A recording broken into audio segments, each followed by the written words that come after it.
boa tarde a todos, boa tarde Jean, meu amigo, Remy, agradecer a oportunidade de estar aqui, eu estava devendo isso a você há muito tempo, mas você sabe que vai conseguir adequar, até porque a gente mora em Maceió, mas com todo prazer a gente está aqui hoje para conversar um pouco, né? E eu não podia deixar de atender o convite do amigo. Isso aí. De muita data. E esse amigo aí, deixa ele falar aí para todo o Brasil. Onde é que nós estudamos? Onde é que nós nos conhecemos? Né? Bom, eu sou natural de Arapiraca, né? Eu nasci aqui e vivi aqui até os 8 anos de idade, quando me mudei para Maceió.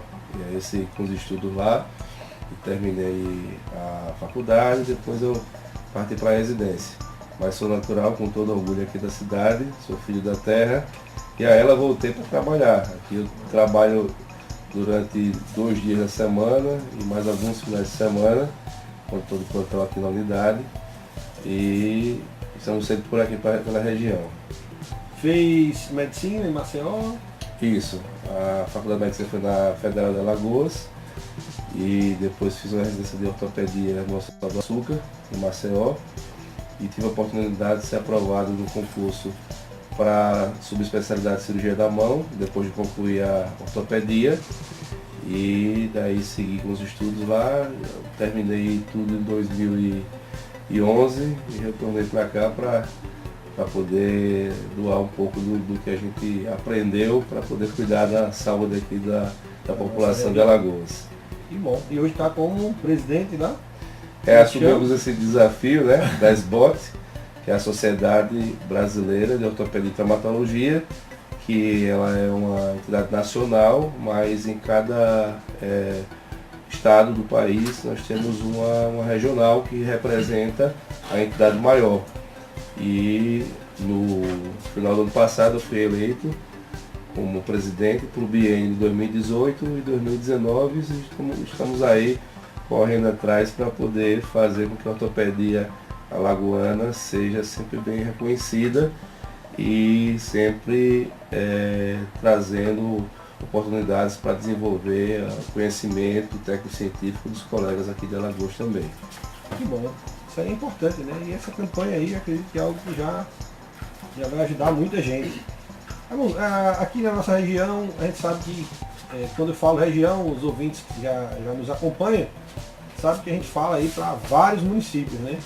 E a gente sabe que as festas juninas, não só aqui como em todo o Nordeste, ela tem uma característica muito forte, né? E a gente tem aí as fogueiras, nós temos os fogos de artifícios, e agora com a Copa também os churrascos, as outras situações mais, e que a gente, com isso, sabe que há um aumento, né, dos acidentes relativos a isso, né?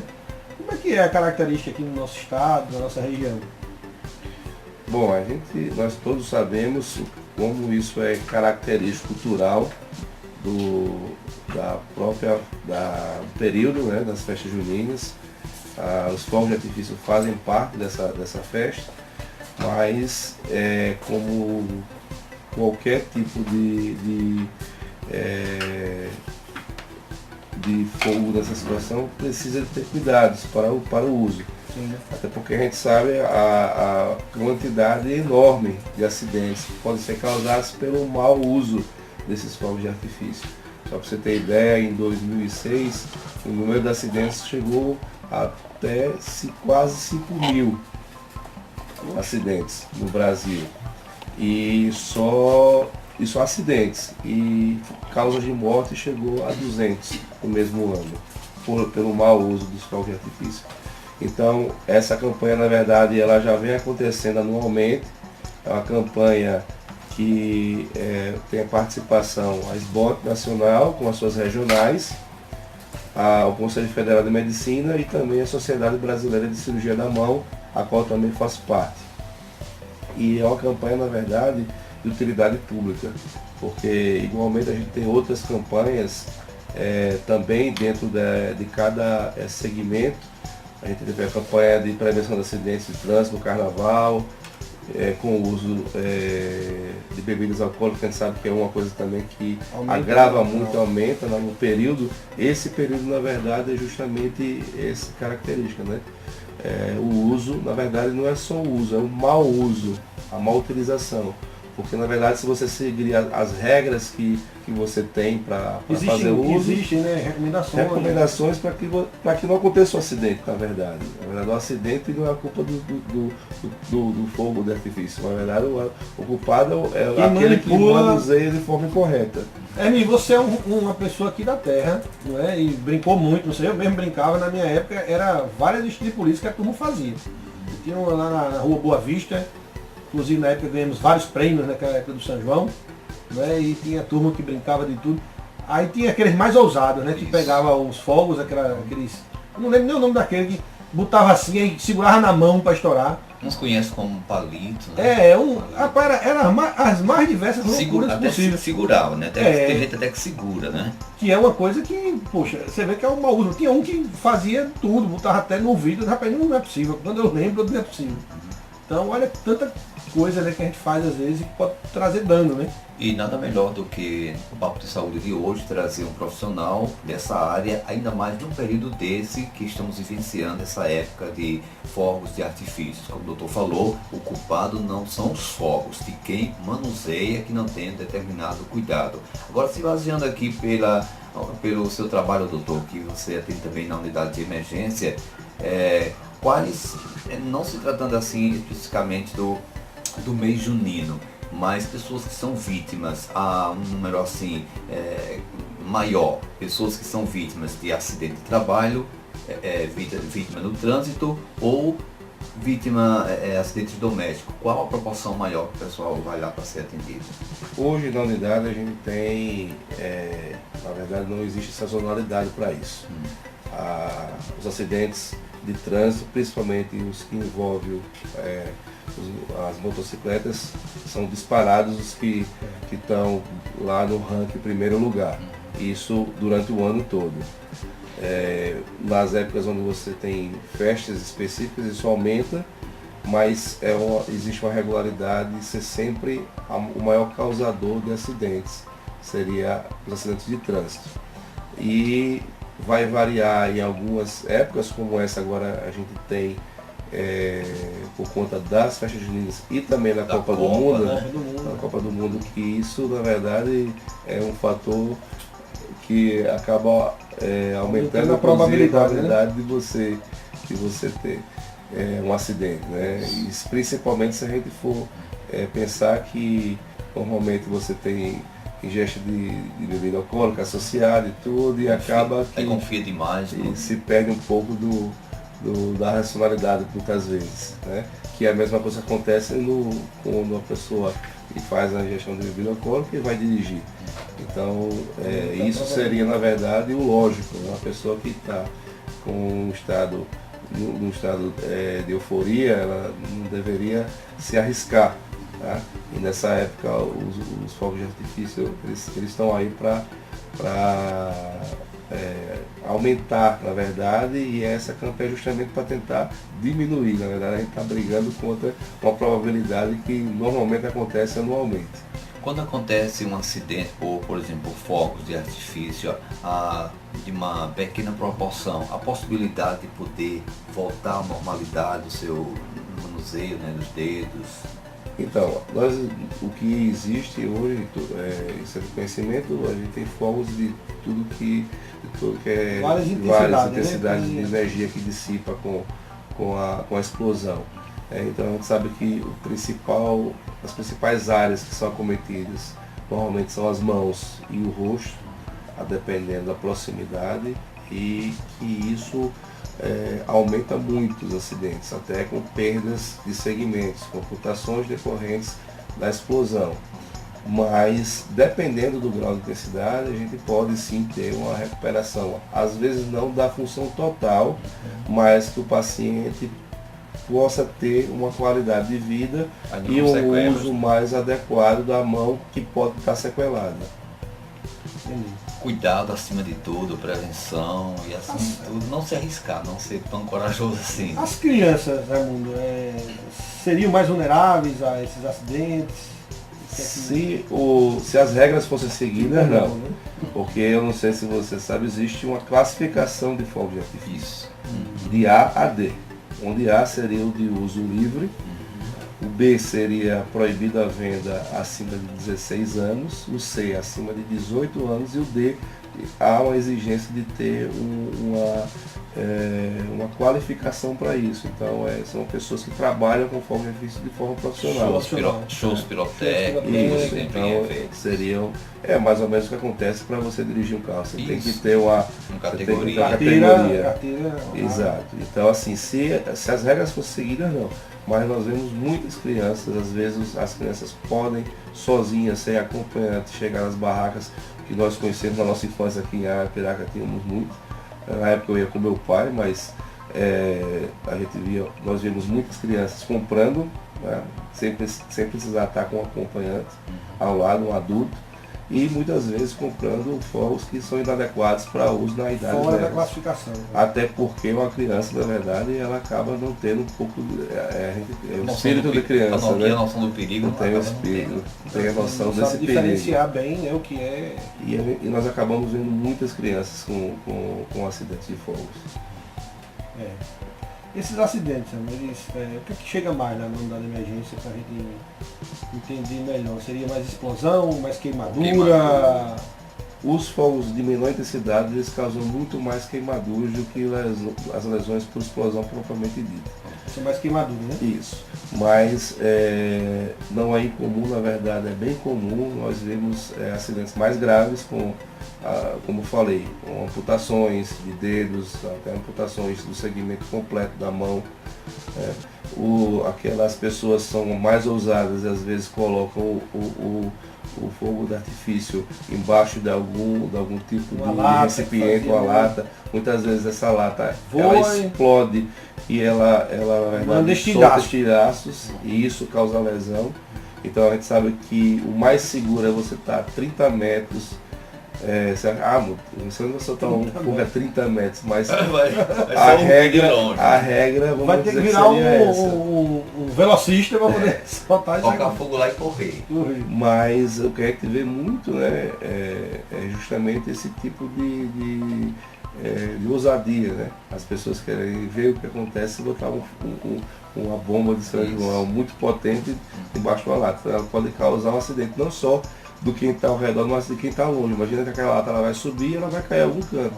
E ela pode cair em cima de uma pessoa que não tem nada a ver com a situação que está acontecendo. Papo de saúde mais do que nunca. E hoje é uma conscientização, né? Não, com certeza, né? E a gente que trabalha lá na emergência, a gente sabe que chega mesmo. E imagina, se a criança perder a movimentação da mão, você tem que ter uma coisa bem mais grave, fora as queimaduras, né? A queimadura é uma complicação muito séria. Né? Depender do grau da queimadura, você vai ter que internar, vai ter que fazer antibiótico, às vezes. Fora as possíveis complicações que tem, né? Então só um dado interessante para a gente pensar nisso. 25% dos acidentes que acontecem normalmente são em crianças. Isso abaixo de 12 anos de idade. E 65% dos pacientes estão entre 19 até os 39 anos. E se a gente for pensar bem, é a idade produtiva do homem e da mulher, do ser humano. Então você acaba correndo o risco de perder o segmento, seja um dedo, dois ou até a mão inteira, e você perder a sua fase produtiva de vida. Não deixando de pensar no que o Jair falou aqui. Porque isso gera um gasto para o Estado e isso para a população enorme. Porque esse paciente ele vai demandar de iniciar um tratamento muitas vezes prolongado dentro do ambiente hospitalar e esse paciente provavelmente vai ter uma necessidade pelo próprio trauma de estar ausente do seu serviço e necessitar do uso da previdência para poder manter o afastamento, muitas vezes uma invalidez e uma aposentadoria precoce, e que isso acaba gerando muito mais um gasto do próprio acidente. Então, mais ainda a gente pensar que isso aqui é uma campanha de constatação de um problema de saúde pública muito grave, porque não é só o fato inerente ao trauma, só a explosão, mas é o que pode causar a vida do indivíduo e a população de uma forma geral. Como qualidade de vida e também como Algumas vezes o doutor Jean Rafael já falou aqui sobre os cuidados após um acidente que porventura venha a acontecer, por exemplo, agora falando das mãos, um corte ou uma explosão nas mãos. Quais os procedimentos após? É que a turma bota café, a gente antes de falou chegar aqui, ao bota ponto óleo de- queimado. Está contraindicado o uso de qualquer tipo de produto que não seja ou água corrente limpa ou soro fisiológico. Esses artifícios de colocar café, muitas vezes cinza, eu já vi paciente chegar com cinza da fogueira Isso. em cima. Então isso só aumenta o risco de contaminação e muitas vezes o risco de morte para esse paciente. Esse paciente pode ter um tétano, esse paciente pode ter uma infecção grave, que pode se generalizar, ele pode perder o segmento que poderia ser salvo, mesmo às vezes o acidente não é tão grave, mas o manuseio inadequado desse segmento traumatizado vai levar que esse paciente complica a vida dele. E muitas vezes não ele, mas as pessoas que estão ao redor que querem, lógico, que ajudar, mas não tem noção do que aquilo pode acabar, às vezes, piorando a situação do trauma que aconteceu. E se porventura acontecer em um acidente, como é que se fala? Para tirar do membro, tirar de um dedo, quais os procedimentos para poder levar, como levar para a unidade de emergência, por exemplo? Uma mão traumatizada, vamos pensar aqui, porque na verdade é o que mais a gente tem de acometimento.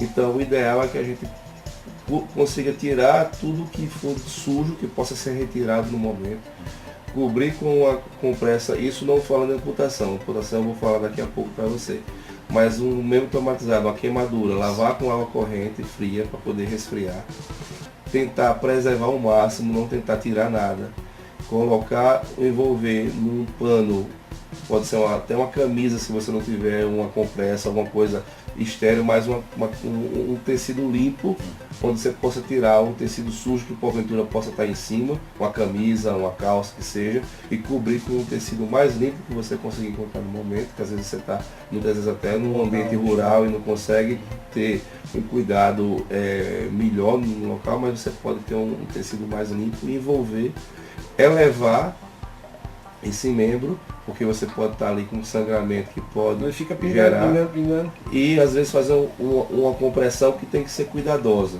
Na verdade a gente orienta não se tentar fazer algum uso de algum Aqueles torniquetes que o pessoal faz, torniquetes, aperta aqui em cima o e meio. às vezes você acaba lesando a área que não tinha sido acometida no trauma. No caso de você ter uma perda de um segmento como uma amputação, o que você tem que fazer é tomar o cuidado com a lesão, com o segmento amputado, onde você tem que envolver ele num tecido limpo, colocar ele dentro de um saco plástico e colocar esse segmento dentro do recipiente com gelo. Não é o segmento solto no gelo, porque o contato dele com o gelo diretamente ou com a água gelada pode macerar, pode lesar mais o tecido e acabar diminuindo a chance de você fazer um reimplante. Isso é muito comum, né? Chega muito lá, as pessoas pegam, às vezes o dedo, né? Que perdeu o dedo, os dedos. Aí coloca dentro do gelo, diretamente. Aí seria colocar onde, por exemplo? Colocar num saco plástico, Um saquinho plástico. envolvido com um pano fino. Depois coloca dentro. Um pano fino, um saco plástico, normalmente a gente umedece, mas não deixa encharcado. E aí sim coloca ele ao redor de gelo. Porque aí você vai resfriar, você diminui o dano que a gente chama do trauma frio e do trauma quente. Então na verdade você diminui o dano que o contato daquele segmento sem circulação de sangue com o meio ambiente pode causar, e você consegue resguardar até chegar a um centro que possa ser feito algum tratamento mais efetivo. Pois é, muito sério, então basta mais do que nunca a prevenção, cuidado, né, para com os membros do nosso corpo, mão, por exemplo. Lembrando que os traumas por explosão, eles diminuem muito a chance de você ter um reimplante, por exemplo, bem sucedido. Porque a lesão que ele causa no tecido, que a gente aqui não tem que pensar só no osso. Sim. Eu tenho nervos, eu tenho tendões, ligamentos e vasos, que você tem a lesão térmica, você tem a queimadura que acontece nesse tecido, e você tem o esgaçamento, ou seja, uma explosão que causa uma energia que é dissipada naquele naquela extremidade, e aquilo causa uma lesão que muitas vezes você não consegue reparar. Soma Por aquela mais que fratura. você tenha a técnica, o material adequado, o tecido não vai ser viável. Então assim, um corte com uma faca, um facão, Mas é muito mais viável, você ter uma chance maior, porque é um trauma com energia menor, é localizado atual, mas um trauma com explosão, normalmente você tem... se esfarela, se bagaça, como diz no popular. Né? Exatamente, então, se a gente for trocar em muito, seria isso. Você tem um tecido que acaba Não vai tendo existir viabilidade. mais, né?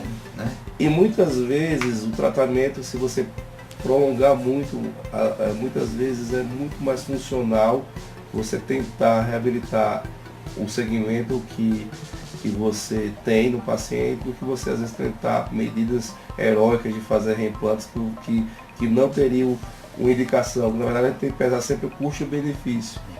Porque a cirurgia é prolongada, o paciente muitas vezes tem outros traumas. A gente está falando aqui só de traumas de extremidade, mas eu posso ter um trauma que ele pode ter a explosão, ele cair de altura, ele pode ter outras lesões como traumatismos cranianos, ele pode ter traumatismos abdominais, de tórax. Outras lesões que podem não ser diretamente causadas pela explosão, mas de como isso gerou o acidente para ele. Aconteceu um fato em Maceió essa semana passada, né? Aquele rapaz estava pintando, Ele tomou um choque levou um elétrico, choque né? elétrico, caiu, mas pelas informações ele sofreu traumatismo Após a queda, né? após Após a a queda. queda. Então, Exatamente. Isso é um exemplo. basicamente não foi o choque, né? Que o matou, na Que o verdade matou, foi o que aconteceu pancada, né? depois então assim, digamos que o paciente ele pode estar em cima de um barranco e só de, na verdade, a explosão faça com que ele caia desse barranco, ele pode ter um traumatismo craniano também e venha falecer decorrente da consequência da explosão, não diretamente, muitas vezes indireta. Situações, né, que realmente Pois é, e é uma São situação complexas. que toda a sociedade, toda a comunidade convive no dia a dia, né? Seja em festas, seja em datas não festivas, seja em casa, seja no trabalho, acontece sim momentos que todo mundo está outra propício. coisa muito comum é na hora de fazer a fogueira, né? Na hora de acender lá o fogo do churrasco, usa muito álcool, né, inflamável. E aí onde ocorrem muitas explosões, chega muitos casos. Bem citado também, né? Chega muitos casos. A gente sabe que o álcool foi modificado, né? O álcool de cozinha, na verdade, hoje é o álcool em gel, que é menos inflamável, inflamável, mas menos Tem o para vegetal justamente também, diminuir esse tipo de acidente. Mas nós sabemos que hoje continua as pessoas usando é muito comum usar artifícios que pode gerar um problema também. E tem uma outra situação também que a pessoa vai acender a fogueira com plástico. Isso. Já chegou o momento de alguém chegar com Gruda, queimaduras grudadas ali com plástico? Gruda. Qual o procedimento? É maior a preocupação? É maior profissional? porque aquilo que eu lhe falei, a gente pode estar diante de um acidente onde tenha que logo de imediato, e é isso que tem que se ter cuidado na hora, de Limpar. retirar, fazer essa limpeza de forma cuidadosa. Se você não tiver preparo, ou se você não achar que pode causar mais dano do que ajudar, resfrie e deixe lá, que é retirado. Porque muitas vezes um tecido como um produto como plástico, ele pode grudar na pele e às vezes você tirar aquilo e você tirar a pele que poderia e estar ali, proteção natural, né? que poderia ter uma proteção. E aí você no ambiente hospitalar, normalmente se faz isso dentro de um centro cirúrgico, um ambiente mais adequado, o paciente anestesiado, justamente para poder diminuir a dor desse paciente que já está sentindo pela própria lesão das terminações nervosas, pelo trauma da queimadura, e fazer isso de forma mais adequada e que dê um conforto melhor para o paciente. Aí, Hermínio, tá vendo? Pois aí? é, tá vendo aí, Muita né? coisa E legal, quem né? está em casa nesse momento, né, com o plano de saúde, está, né, fazendo uma viagem aí pelos acontecimentos do dia a dia. né, Eu porque criança precisa vi de cuidar. tudo, viu? Era só Deus para nos ajudar, viu? Porque realmente precisa muito do papel dos pais, né? Para poder acompanhar as crianças. Principalmente no momento de você estar lá fazendo uso, vê? Às vezes as crianças, a gente tem criança, a gente acompanha, mas de repente ela vira assim de lado, tá? Os fogos que não causam nem tanto dano, mas é uma coisa assim bem complicado, né? Então tem que estar atento. E tem que lembrar que os pais são exemplos para as crianças, né? Às vezes eles replicam, repetem o que os pais estão fazendo, seja certo ou errado. Então nós como pais, educadores, nós temos que ter essa consciência de difundir isso aqui para as crianças. Inclusive, um dos locais onde nós estamos fazendo essa campanha levando são nas escolas. Porque eu acho que educando a criança é muito mais fácil ela chegar lá e ela passar um dado para o pai. Ó, meu pai, você sabia que o uso inadequado, lógico que não vai falar isso, não pode fazer mas assim. Se fizer errado, pode causar um problema muito grave, eu posso perder um dedo, e isso vai chamar a atenção do pai e da mãe. Então, assim, lógico que a gente fala isso com uma linguagem que não cause nenhum trauma para a criança. Trazer medo, mas não é levar terrorismo, não. Na verdade, é levar educação. Porque está sendo feita uma campanha educativa, né? E nós estamos divulgando isso aqui nos hospitais de emergência, com os pacientes que estão internos, nas visitas desses pacientes, com os familiares deles, nos transeuntes que passam pela recepção, muitas vezes pelos corredores dos hospitais, aqui da unidade de emergência. E assim como a campanha do carnaval, essa campanha está sendo divulgada também nas redes sociais, tanto no âmbito regional, aqui em Alagoas, como no âmbito nacional. Essa é uma campanha nacional. Nacional, né? Uma campanha nacional. A campanha, na verdade, encabeçada pela SBOT, pela SBCM, que é a Sociedade Brasileira de Cirurgia da Mão, e pelo Conselho Federal de Medicina. Aqui em Arapiraca, há muitas cirurgias sendo feitas, né, procedimentos na mão, em determinadas situações. Sim, nós temos, constante. É constante. Muito mais do que se imagina. É muito. Na verdade, assim, trabalhamos aqui em Arapiraca, eu e um outro colega. Nós trabalhamos aqui na unidade em outro hospital de referência de trauma aqui da cidade, onde a gente faz o segmento desses pacientes que, ou dependendo do dia que nós estamos lá na unidade, já fazemos o tratamento imediato, mas nós não estamos lá todos os dias. E muitas vezes os pacientes são internos e são operados dentro da própria unidade de emergência ou encaminhados para o hospital de referência para ser feito as cirurgias definitivas. Esse caso acontece também pelo fato de Arapiraca ter um grande número de motociclistas em acidentes também, ou não só motociclistas? Também, na verdade, Arapiraca ela é o centro da segunda macro-região de saúde do estado. Que a última informação que eu tenho é que a Arapiraca drena uma população aí que pode chegar até mais de 1 milhão de habitantes. Se a gente for contar 51 municípios circunvizinhos, e muitas vezes a gente está tendo paciente aqui da Bahia, Sergipe, dos quase 60 municípios, dá mais de 1 milhão. Então, o que antigamente a gente não pensava que a Arapiraca poderia ser, a Arapiraca cresceu muito, continua crescendo, e qualquer cidade que tem um crescimento como a Arapiraca teve, aumenta muito mais, tanto os acidentes decorrentes do trânsito, da violência urbana, como a gente às vezes presencia, e a gente tem que continuar trabalhando não para tratar, mas para prevenir muita coisa. Vamos dar um alô aqui, Hermi, para a turma aí que está interagindo conosco. Gessiel Cucínio está aí, Everaldo Lima conosco, Jean Vital, Cristiano Bezerra, Fátima Barbosa, companheiros de Emmanuel, Márcio César, Daniela Siqueira, José Barbosa, Cristina, Maria de Fátima, Alvanir Meire, Abdias Silva, Fábio Vieira, Dalmário Costa. Um abraço para todos vocês que estão nos acompanhando também aí pelas redes sociais. Voltando à questão do lar, o que é mais comum chegar em acidentes domésticos, por exemplo? Corte, machucões, que o doutor tem lembranças? Bom, o que a gente observa muito vai depender muitas vezes do dia da semana e às vezes do horário. Então, desde quedas de idosos de própria altura, do leito, acidentes com crianças, quedas de altura às vezes de árvore, ou acidentes, queda de bicicleta. Mas como eu lhe falei, o grande campeão aí, eu posso lhe dizer aí, em 80, posso chutar sem medo de errar.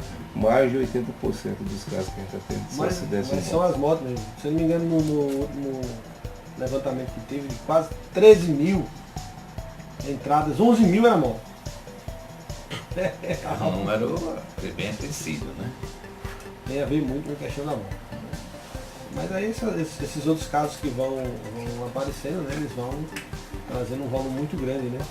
Mas sempre lembrando que a gente não pode condenar uma determinada situação, a gente tem que pensar como ela está sendo utilizada, como é que está acontecendo. Ou seja, o uso da moto não está condenando a gente, a moto é a causadora. Na verdade é o mau uso da motocicleta, o mau uso de fogos de artifício que pode levar a um acidente grave. Assim também, como você bem frisado aí pelo doutor, a gente não pode condenar X, Y ou W. Por Jamais, exemplo, uma faca em si não vai condenar a faca. Serve para cortar um pão, né? Exatamente, cortar um pão, cortar uma limonada, por exemplo, fazer uma limonada.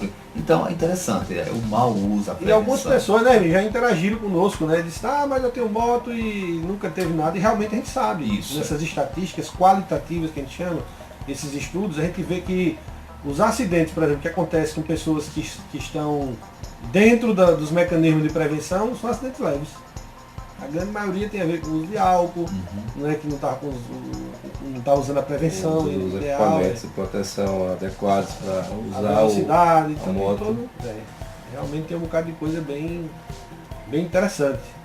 Então, vamos falar sobre o panfleto aqui, informativo. Isso, a gente tem aqui o informativo que nos foi enviado pelas sociedades que estão desenvolvendo essa campanha.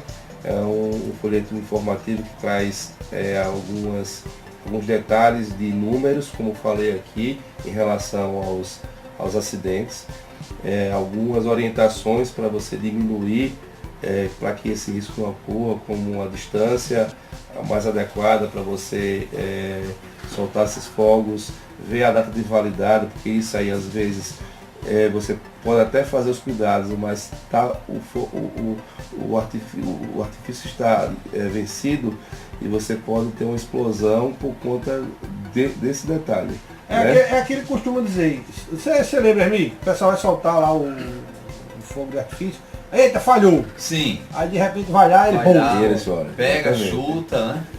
Exatamente. Tem a ver com esse prazo de valor. E também lembrar que você principalmente a se afastar da rede elétrica, né? Que você pode às vezes ter um acidente mais grave, às vezes você solta um rojão, por exemplo, que ele vai acabar acendendo ali pela força e vai bater na rede elétrica, você pode causar um acidente muito mais grave.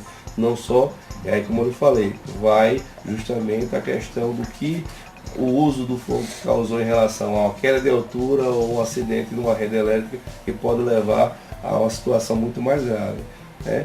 Tem também aqui as orientações, nunca se automedicar, sempre procurar um centro de saúde especializado.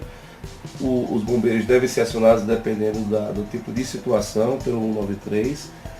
O SAMU também, dependendo desse acidente, se você tiver necessidade de uma remoção desse paciente para um hospital por conta do trauma mais grave, pelo 192. E sempre fazer os cuidados locais, como resfriamento e uma cobertura com tecido mais limpo que você encontra. E aqui também falando, como a gente já disse, as classes. Só interrompendo um pouquinho, para a gente relembrar, não coloca um monte de coisa nas queimaduras. Porque a gente é muito comum, eu sei, chega, porque no desespero realmente você quer, então ele acaba colocando um monte de coisa e isso dificulta o tratamento e no hospital é danado, para tirar, porque é uma dor dobrada, às vezes para tirar tudo aquilo ali. E muitas vezes você não consegue, às vezes se você causa lesão num tecido que previamente não estava lesado, você acaba aumentando a área de lesão, você acaba contaminando mais, levando mais infecção e isso acaba criando uma necessidade de tratar um tecido, ou seja, às vezes a carne, aquela parte de músculo ou do tendão não estava acometido e por um uso inadequado de uma substância que pode ser que a pessoa acha que é uma coisa que não tem nenhum problema, café por exemplo, e você acaba gerando um problema mais grave. E a outra parte fica atento a classificação. A classificação, como a gente falou, a gente tem que tanto ver a data de validade, como também se está adequado para. Então isso aqui a gente deixa também um aviso de conscientização para aquelas pessoas que vendem os fogos de artifício. porque assim, eles também têm que fazer a parte deles. A gente sabe que eles necessitam daquilo para poder ter o seu sustento, eles fazem esse tipo de comércio nessa época, mas tem que fazer de uma forma que seja consciente, adequada e com responsabilidade. Os fogos de classe A têm venda livre, de classe B para maiores de 16 anos, de classe C para maiores de 18 anos, e de classe D só para aqueles que têm licença adequada para poder manusear, que justamente são pessoas que podem fazer isso para alguns festas de eventos maiores. Bom, vamos mandar um alô aqui para o Antônio Santos, a Adriana Maria, o Luiz Carlos, a Maria Aparecida e a Rosemary Evangelista. Um abraço para todos vocês que também nos acompanham pela rede social e vocês que estão em casa aí ouvindo o Papo de Saúde aqui comigo e com o Hermi. Um abraço enorme. Vamos lá, os nossos comerciais e na volta faremos as nossas considerações finais.